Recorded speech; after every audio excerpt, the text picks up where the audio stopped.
Ontario has long been painted as the heartbeat of Canada's housing dream. From Toronto's towering condos to Ottawa's quiet suburban streets, the province's real estate market promised wealth, stability, and a piece of the Canadian dream. For decades, property values seemed to only move in one direction, upward.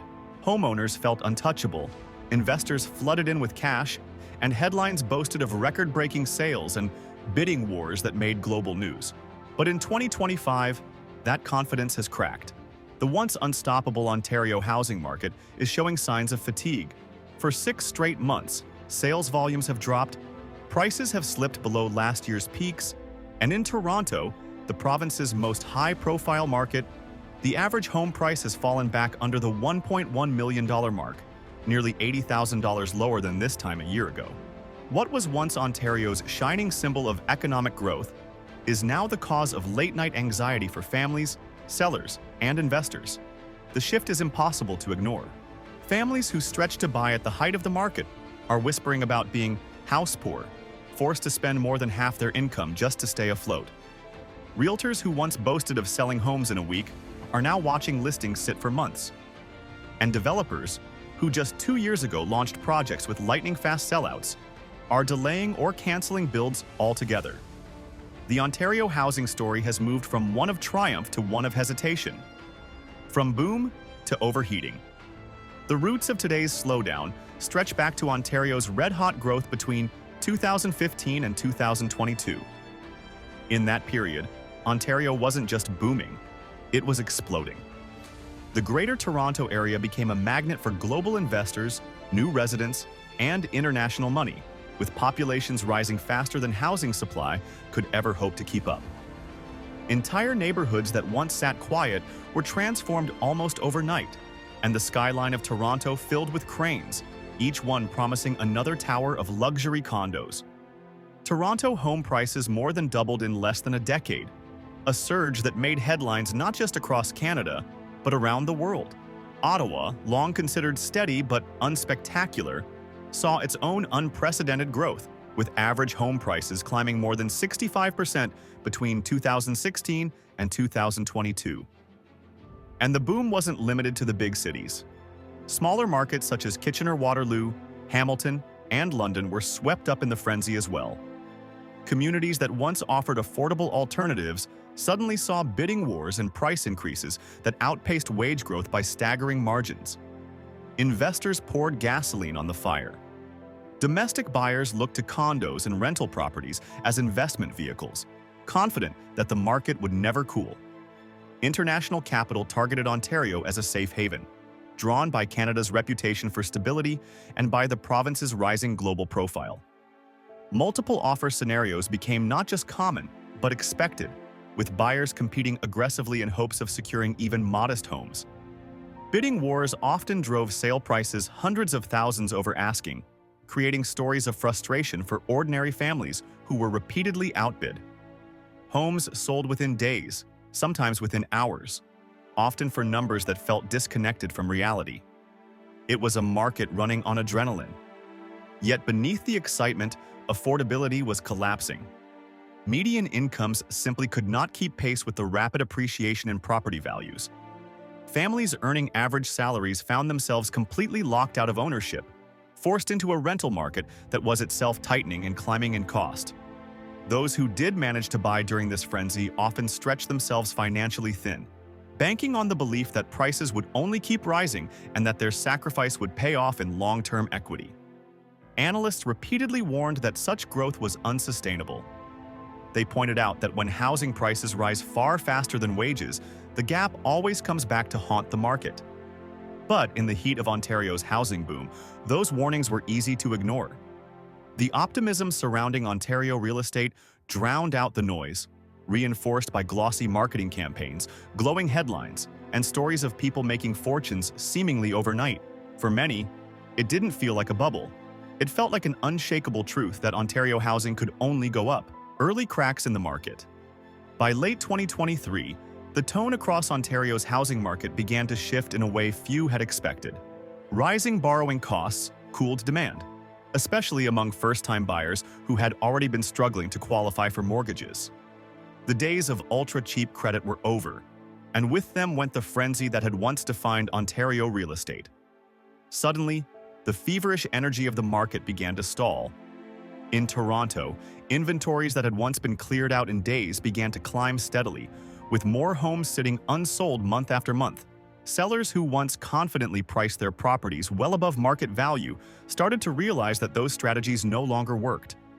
Open houses that had been crowded shoulder to shoulder were now sparsely attended, and listings that might have sparked 20 offers in 2021 were now struggling to attract even one serious bid. For the first time in years, homeowners began lowering asking prices, a move that would have been unthinkable just a short time earlier. Hamilton, one of the province's hottest secondary markets, offered a clear snapshot of the change. In a city where prices had surged by more than 150% in under a decade, realtors reported plenty of showings but far fewer offers. The buzz around every new listing was gone, replaced by cautious buyers testing the waters and waiting to see if prices would fall further. Some sellers even pulled their homes off the market altogether, unwilling to accept offers far below their expectations. Ottawa, once considered a stable and dependable real estate market, also felt the slowdown sharply. Sales activity dropped, and what had been a rush to buy quickly turned into a climate of hesitation. Buyers grew more cautious, taking weeks to decide rather than rushing into bidding wars. Sellers, frustrated by the lack of urgency, began to sweeten deals with incentives or upgrades just to attract interest. Pre-construction condo projects, which in the peak years were snapped up instantly with long waiting lists, now faced slower absorption rates. Developers who once sold out towers within days were now extending sales periods by months. The national headlines began to reflect the unease. Concerns over whether Ontario's housing market had become overheated took center stage in financial reports. Analysts pointed to affordability metrics that painted a bleak picture. In many Ontario cities, average households needed to dedicate 60% or more of their income just to cover a typical mortgage payment. That ratio placed Ontario among the least affordable housing markets in the world, drawing comparisons to global hotspots like Hong Kong and Sydney. The cracks were becoming too obvious to ignore. What had once seemed like an unstoppable growth engine was showing clear signs of stress, and both buyers and sellers began to wonder if Ontario's long real estate boom had finally reached its limit. The 2025 slide. By early 2025, those quiet whispers of worry had grown into open concern across Ontario. The market slowdown was no longer just a subtle shift. It was a trend backed by hard numbers. Home sales across the province fell nearly 10% year over year, sending a clear signal that demand was softening. Prices, while still historically high compared to pre-boom levels, began to drift downward in region after region. Toronto's market, once the crown jewel of Canadian real estate, cooled noticeably, with average home values sliding back under the $1.1 million mark. For a city where bidding wars once defined every sale, the return to price reductions and extended listing times felt like a shock. Ottawa also saw the effects. Long seen as one of the country's more stable real estate environments, the nation's capital posted a roughly 4% drop in housing values. What looked small on paper felt significant in context. This was a city where double-digit growth had become routine just a few years earlier. Mid-sized cities, however, bore the brunt of the slowdown. Markets like London, Kitchener-Waterloo, and Hamilton reported even steeper declines. The very places that had benefited from spillover demand from Toronto during the pandemic were now among the hardest hit, with sellers struggling to find buyers willing to meet even lowered asking prices. The numbers were stark and impossible to spin positively. In January 2025, the Canadian Real Estate Association released a report showing that new listings were up 11% year over year, but completed sales had fallen nearly 9% over the same period. That imbalance spoke volumes. More homes were coming onto the market, but fewer were being purchased. For years, Ontario had operated in a near-constant seller's market where demand outstripped supply at every turn. Now, for the first time in over a decade, the balance had shifted toward buyers. Open houses featured fewer attendees, negotiations tilted in favor of purchasers, and price reductions became a standard tactic rather than a desperate last resort. condo owners were hit especially hard, particularly in Toronto's dense downtown core. Rising maintenance fees placed added financial pressure on owners, while new regulations targeting short-term rentals cut into the once profitable Airbnb market. At the same time, waning investor appetite meant resale values softened noticeably. Projects that just a few years ago promised double-digit annual returns were now delivering the opposite, units being resold at lower prices than their original purchase. Some sat on the market for months, with investors absorbing losses or holding properties at a negative cash flow.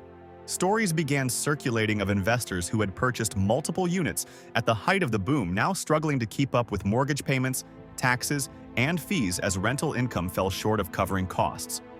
The ripple effect extended beyond investors. First-time buyers who had stretched their finances to the limit during the height of Ontario's housing frenzy suddenly found themselves owning assets worth less than they had paid. The fear of negative equity crept into conversations, adding psychological weight to the financial strain. What had once been the safest and most reliable way to build wealth in Ontario was beginning to look like a gamble with uncertain returns. The province's real estate machine, long considered unshakable, was slowing down in visible, measurable ways, and for the first time in years, it wasn't clear when or how momentum would return. Families feeling the pressure. Behind the statistics are the very real stories of Ontario residents caught in the storm, each one reflecting the human side of the slowdown. Numbers on charts may capture trends, but they don't show the anxiety that now hangs over neighborhoods once brimming with confidence. In Mississauga, a young couple who purchased a detached home in 2022 for $1.4 million now face the sobering reality that similar houses on their street are selling for closer to $1.25 million. That $150,000 gap isn't just theoretical. It represents years of savings and sacrifices that feel like they've evaporated almost overnight. "We stretched to buy because everyone told us prices would never fall," the husband admitted quietly. "Now we're worried we bought at the worst time." Their story isn't unique. Dozens of families across the GTA find themselves in similar situations, stuck between homes that are worth less than they paid and mortgage payments that keep rising as interest rates remain elevated. Ottawa, often thought of as a more stable and predictable market, is seeing its own residents feel the pinch. Sarah, a mid-level government worker, shared that her family is under constant financial pressure. Rising mortgage payments, combined with daycare costs and property taxes, have left little room for comfort. "We wanted stability when we bought," she explained, "but instead, we feel like we're just surviving month to month." For families like hers, the dream of homeownership, long marketed as the cornerstone of financial security, has started to feel like a burden. Many are quietly asking whether they would have been better off continuing to rent. In Toronto's condo market, the shift has been even more dramatic. Investors who once treated pre-construction units as surefire wealth-building tools are now dealing with vacancies, falling resale prices, and higher carrying costs. One landlord confessed that his rental income no longer comes close to covering his mortgage, property taxes, and rising maintenance fees. "Every month I'm dipping into savings just to stay afloat," he admitted. Multiply his story by thousands, and you see the growing cracks in a market that once seemed invincible. Some investors are cutting their losses and selling at reduced prices while others are holding on, hoping the tide will eventually turn. The sense of panic is subtle but spreading quickly. In many neighborhoods, WhatsApp groups and community forums buzz with anxious conversations about falling appraisals and shrinking equity. Homeowners share screenshots of listings in their area, comparing drops in asking prices and worrying about what it means for their own property values. Realtors, once confident voices of endless growth, confess in private that open houses often attract more curious browsers than serious buyers. Mortgage brokers, too, are reporting a shift. More clients are coming in to ask about options for selling before they fall behind on payments or restructuring debt to buy time. The energy that once fueled Ontario's housing market, optimism, urgency, and faith in endless appreciation, has been replaced by hesitation, caution, and in many cases, quiet fear. What's unfolding isn't just a financial adjustment, it's a psychological one. Ontario residents, long conditioned to believe that real estate only ever goes up, are now confronting the possibility that the rules of the game have changed. And with every story like these, the storm feels less like a passing cloud and more like the beginning of a long, uncertain season. Experts divided on what comes next. So, is Ontario's housing market headed for a crash, or simply undergoing a much-needed correction? That question hangs over the province like a cloud, with no clear consensus in sight. On one hand, some analysts warn that the years of runaway price growth are finally catching up with Ontario. For nearly a decade, home values outpaced income growth by staggering margins, creating a gap that was never sustainable. When affordability is this stretched, where average households must commit more than half of their income just to cover housing costs, markets simply can't sustain themselves indefinitely. Add in elevated borrowing costs that make qualifying for mortgages more difficult, and the result is an inevitable cooling. These experts caution that if interest rates remain high for much longer, Ontario could see further price declines, particularly in investor-heavy markets such as Toronto's condo sector or pre-construction developments in places like Vaughan and Mississauga. The warning signs, they argue, are already visible. Listings are climbing, sales are stalling, and sellers are slowly losing the upper hand they've held for years. If unemployment ticks upward or economic growth slows, the real estate market could face an even harsher adjustment. For those who bought at peak prices with thin financial margins, the risk of negative equity is real. The question isn't whether Ontario will experience pain, it's how deep and how long it will last. Others, however, are far more optimistic. They argue that Ontario's fundamentals remain among the strongest in North America. Population growth continues at a record pace, fueled by high levels of immigration and steady inflows of new residents. Ontario is still seen globally as a safe and desirable place to live, and that demand, they suggest, will act as a stabilizing force even during a slowdown. Unlike the 2008 global financial crash, where reckless lending practices led to widespread foreclosures, most Canadian homeowners today are sitting on fixed-rate mortgages, with far stricter lending rules in place. That buffer, they believe, will prevent the kind of catastrophic collapse seen in other markets. Even if prices dip, they argue, the long-term trajectory of Ontario real estate remains upward. Supporters of this view also highlight the province's chronic undersupply of housing. Despite recent increases in listings, the reality is that demand still outpaces new construction in the long run. Immigration targets remain high, urbanization continues, and land in the Greater Toronto Area is limited.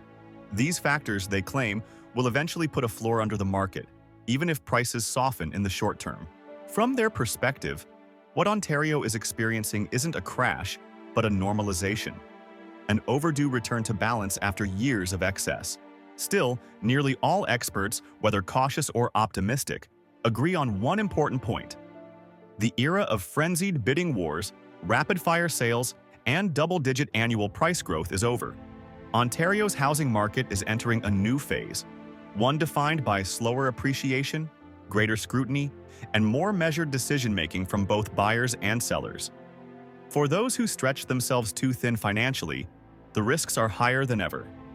For others, this may finally represent a chance to enter the market without the chaos of blind bidding. Either way, Ontario has shifted into a new chapter, one where the rules are different and confidence is no longer guaranteed. The Ontario housing market has always been a pillar of Canadian wealth and confidence.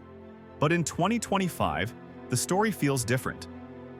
Prices are slipping, sales are stalling, and residents who once believed real estate was a guaranteed path to prosperity are beginning to question that faith. For families, the pressure is personal. For investors, the losses sting. And for communities across Ontario, the uncertainty is unsettling. The skyline hasn't changed, the neighborhoods remain, but the certainty that fueled Ontario's housing boom has dimmed. The big question now is simple. Is Ontario merely cooling after years of unsustainable growth?